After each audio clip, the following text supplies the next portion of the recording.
Guys मैं इधर से गुजर रहा था, ये एक रास्ता है देखिए मेरे पीछे, जो ये खेत में जाते हैं। मेरे पीछे वाला व्यू दिखाता हूँ आपको, कितना अच्छा एक व्यू है यहाँ का।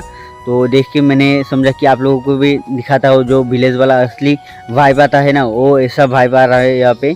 तो देखिए मेरे पीछे आप लोग थोड़ा सा देख पा रहे हो, ब्लर हो रहा है, लेकिन मैं अच्छे से दिखाता हूँ। उसके बाद आप लोग कमेंट करके ज़रूर बताना कैसा लगा आप लोगों को। ये गाइस कितना अल्टीमेट व्यू, माय गॉड, ये देखिए।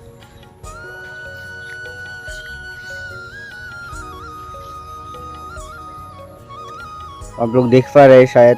तो गाइस इसे कहते हैं असली व्यू। तो देखिए ये विलेज का कितना अच्छा एक सुकून वाला व्यू है। यहाँ पे लोग खेती बाड़ी कर रहा है, अभी तो खेती बाड़ी का टाइम है। तो देखिए व्यू, यहाँ पे सुकून मिलता है, पैसा ज़्यादा नहीं होता लेकिन सुकून बहुत भर भर के होता है। तो आप लोग भी जरूर घूमने आना है। वीडियो अच्छे लगे तो लाइक कमेंट शेयर जरूर कर देना। I hope